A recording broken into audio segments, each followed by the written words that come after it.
विश्व फुटबलमा कहिलेकाहीँ यस्तो खेल हुन्छ जहाँ स्कोरबोर्डले विजेता एउटालाई तय गर्छ भने समर्थकहरूको मन अर्कोले जित्छ।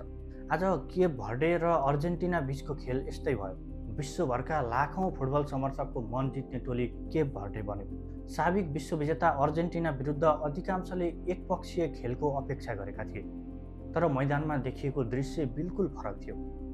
खेलको 29औँ मिनेटमा लियोनेल मेस्सीले गोल गर्दै अर्जेन्टिनालाई अग्रता दिलाए।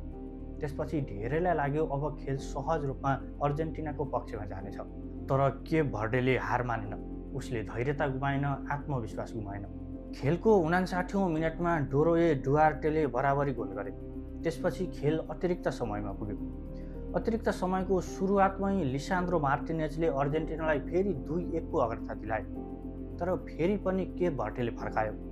सिडनी काब्राले उत्कृष्ट गोल गर्दै 2-2 बनाए।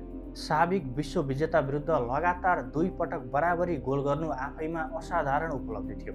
खेलको 111औँ मिनेटमा अर्जेन्टिनाले निर्णय गोल गर्यो। कर्नरबाट आएको बल डिफ्लेक्स हुँदै आत्मघाती गोलमा परिणत भएपछि अर्जेन्टिनाले 3-2 को रोमाञ्चक जित निकाल्न सफल भयो। यही जितसँगै अर्जेन्टिना अन्तिम स्कोरमा पुग्यो। तर खेल सकिएपछि विभिन्न सामाजिक सञ्जालमा सबैभन्दा धेरै चर्चा अर्जेन्टिनाको जितको भन्दा केप भर्डेको प्रदर्शनको भयो। विश्वभरका फुटबल समर्थकहरूले यो सानो राष्ट्रले देखाएको साहस, अनुशासन र लडाकु मानसिकताको खुलेर प्रशंसा गरे। धेरैले लेखे आज हारे पनि वास्तविक सम्मान केप भर्डेलाई छ।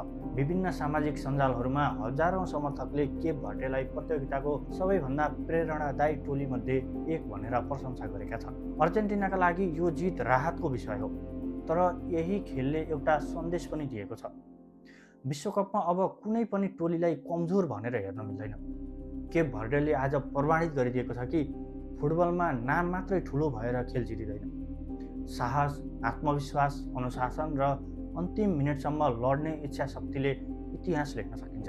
सायद यही कारण हो आज स्कोरबोर्डमा अर्जेन्टिना विजेता बन्यो, तर विश्व फुटबलका लाखौं समर्थकको मनमा भने केप भर्डेले एउटा अविस्मरणीय छाप छोडेर प्रतियोगिताबाट बिदा लियो।